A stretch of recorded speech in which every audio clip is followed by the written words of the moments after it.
necessário responder perguntas como: havia de fato um poder inteligente? Se ele existia, qual era a sua natureza? Aonde se originava? Ele estava acima da humanidade? Como se dava essa comunicação? Então, como isso estava acontecendo, a gente sabe que a partir daí, então, se deu a codificação da doutrina espírita, porque Kardec, como cientista, ele começou a estudar isso de maneira séria, ele separou o grupinho com quem ele foi estudar. Eu não vou falar aqui sobre a história da doutrina espírita, até porque já tiveram palestra aqui do Pedro sobre isso, até do Luiz sobre isso, então a gente já se falou sobre isso. Mas o que importa é, ele como cientista, ele organizou todas as informações que ele tinha, ele fez as perguntas, no momento que ele começou a estudar isso cientificamente, de uma maneira organizada, ele começou a receber vários cadernos de outros centros, até de fora da França, inclusive até aqui do Brasil, cadernos onde se faziam essas reuniões de consultas aos espíritos, e ele começou a comparar as respostas, e a partir daí, como ele escreve no Evangelho segundo o Espiritismo, no item 2, Autoridade da Doutrina Espírita, ele fala que a concordância no ensino dos espíritas é, portanto, o seu melhor controle, mas é ainda necessário que ela se verifique em certas condições. A única garantia segura do ensino dos espíritos está na concordância das revelações feitas espontaneamente, através de um grande número de médiuns, estranhos uns aos outros e em diversos lugares. Então, isso que Arthur Conan chamou da invasão organizada. Inclusive, ele dedica um capítulo no livro dele a Kardec, falando dessa capacidade que Kardec teve de juntar esse material de várias fontes diferentes. A experiência prova que quando um novo princípio deve ser revelado, ele é ensinado espontaneamente, ao mesmo tempo, em diferentes lugares, e de maneira idêntica, se não de forma, pelo menos, quanto ao fundo, quanto ao seu conteúdo. Então, nós sabemos que a doutrina espírita foi codificada num tripé, né, na ciência, na filosofia e na religião. Não existe essa ordem, até porque, pelas publicações, o primeiro livro que saiu é um livro de cunho filosófico, que é o Livro dos Espíritos. Mas como eu sou cientista, eu botei a ciência na frente. Desculpe, não tem nada de... essa ordem não tem, porque cada parte, cada tripé desse é extremamente importante, né? Na realidade, os três se complementam. A ciência, a doutrina, resultou do ensino coletivo e concordante dos espíritos.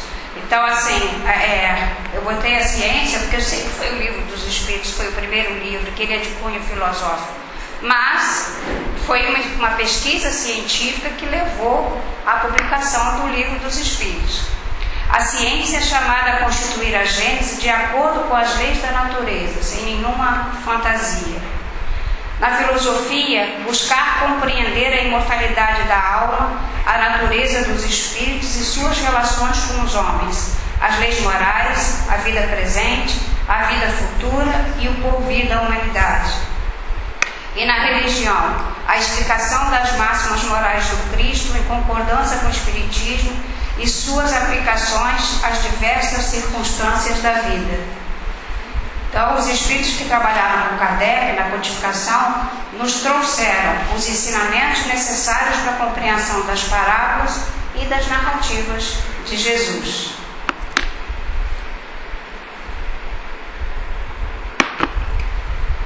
Aliás, eu acho que o Evangelho segundo o Espiritismo deveria ser o nosso livro de cabeceira, né?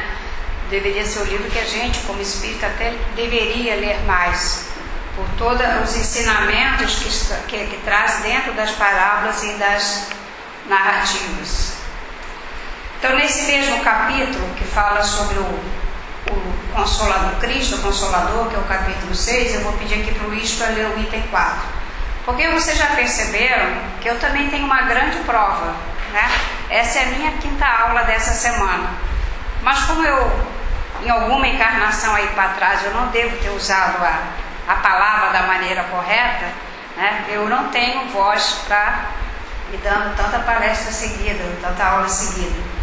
Então eu sempre preciso da colaboração de vocês para as leituras. Então eu pedi aqui para o Luiz para ler o item 4 do Evangelho.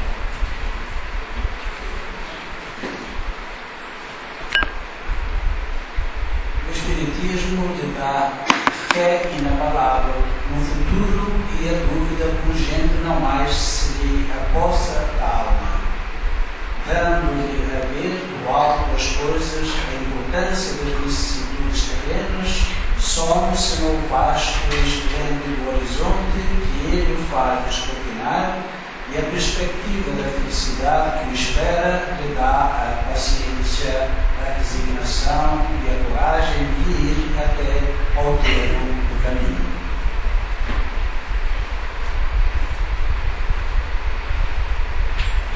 Então, hoje ninguém quer falar, as pessoas leem, ficam caladinhas, nervosas. Cuidado se a gente começa, depois não dá para deixar a palavra, tá em frente. Bom, então, assim, a gente vê que na realidade a grande importância da explicação das palavras é porque a gente aprendeu com a doutrina espírita exatamente isso que vem sendo falado aqui nas últimas semanas, que não existem as penas eternas, que Jesus veio nos explicar exatamente as palavras divinas, que Jesus já nos disse que cada um seria responsável pelos seus próprios atos, então cada um é responsável pela sua evolução, não há intermediários entre nós e o nosso próprio progresso, não vou dizer entre nós e Deus, porque nós temos muitos intermediários entre nós e Deus, que são os nossos mentores, os espíritos que nos ajudam, mas em relação à nossa própria evolução não existem intermediários. Então a doutrina espírita veio nos explicar o verdadeiro sentido das palavras. Então a gente tem que aprender no Ocidente a dar o mesmo valor à palavra expiação que é dada no Oriente, né? Que para eles é sempre uma oportunidade de aprendizado, é a maneira de você entender os seus erros, perceber o que você deve mudar e seguir em frente. Então a palavra expiar vem do latim expiare, que significa purificar, reparar, resgatar. E a palavra sofrer vem do verbo latino sofrere, que significa suportar, tolerar. E a gente sabe que da maneira como a gente encara as nossas dificuldades, os nossos tropeços, é que nós mesmo podemos perceber até que ponto nós estamos evoluindo, tá certo? Porque é lógico que dizer que errar é humano não justifica nenhum erro, mas nós sempre vamos de alguma maneira errar porque nós não somos perfeitos, né? Se nós já estivéssemos num patamar evolutivo tal, a gente não estaria encarnando aqui na Terra, né? Nós podemos criticar muito os nossos irmãos que ainda estão muito atrasados em relação ao processo evolutivo, mas nós somos todos uma humanidade. Como grupo, nós temos que progredir juntos, né? E se existem falhas às vezes naqueles que estão muito próximos a nós e muitos erros ainda, de alguma maneira nós temos a nossa responsabilidade nessa vida ou em outras vidas pelo patamar evolutivo em que a Terra está no momento. Agora sim, se vocês me perguntarem, uma coisa que até eu estávamos conversando hoje de tarde, mas então, quem é o Consolador prometido? É um Espírito? Algumas passagens da Gênese, né, do próprio Evangelho, nos dá essa ideia que não seria o retorno de Jesus, porque Jesus disse, ele mesmo disse, outro Consolador. Então seria um outro Espírito, seria o Espírito da verdade, que tem tantas comunicações no Livro dos Espíritos, e que foi que quando Kardec pediu que um dos espíritos que estava mais atuante na codificação, nas respostas, se identificasse, ele disse, podeis me chamar de verdade, né? Mas assim, é um grupo de espíritos, são todos aqueles espíritos que escreveram a doutrina. Na realidade, a gente não precisa identificar uma pessoa ou um grupo. A gente precisa compreender qual foi o grande objetivo daquela invasão de espíritos, né, com todos aqueles aquelas manifestações físicas que ocorreram naquela época. Por que aquilo aconteceu? Para chamar realmente a atenção do homem, para que a vida continuava, que havia todo um processo evolutivo e que a gente deveria resgatar o verdadeiro cristianismo, as verdadeiras palavras de Jesus e o seu significado real. Então não importa muito tentar definir quem é o Consolador. Vamos dizer que o Consolador é um grupo de ensinamentos filosóficos, né, e religiosos, de certa maneira, quer dizer, se a gente sentir religião como uma religação com Deus através das palavras do Evangelho. No livro O Consolador, que foi ditado por Emmanuel, psicografado por Chico Xavier, no capítulo que seria da introdução, mas que é chamado de definição, há uma, de certa maneira, até uma definição da doutrina. Você quer ler hoje?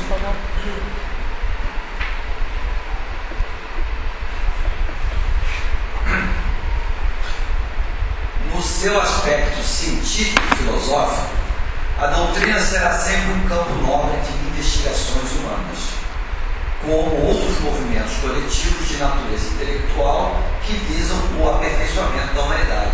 No aspecto religioso, todavia, repousa a sua grandeza divina, por constituir a restauração do Evangelho de Jesus Cristo, estabelecendo a renovação definitiva do homem para a grandeza do seu imenso futuro espiritual. Posso perguntar? Sim, vamos. Quantos minutos eu tenho? 2. 2. O interessante dessa definição é que ele coloca aqui que o Espiritismo, né, no seu aspecto científico e filosófico, ele vai dar um campo enorme de investigações para o conhecimento. Assim como outros movimentos coletivos da natureza intelectual, que o homem hoje já descobriu muita coisa no aspecto material do nosso planeta, do corpo e tudo mais. Só que é a doutrina espírita que desvenda o lado espiritual, são as investigações que o homem sempre teve medo que acontece após a morte. Então muita gente não conhece o outro lado da vida depois que se encarna. Então isso cabe à doutrina espírita investigar. E no aspecto religioso, é o que ele coloca ali, ó, ele estabelece a renovação definitiva do homem. Ou seja, compreendendo a natureza dos ensinamentos de Jesus Cristo, ele se modifica para melhor, para sempre. Né? Ele chega àquela condição de um espírito moralizado. Obrigado. E por quê?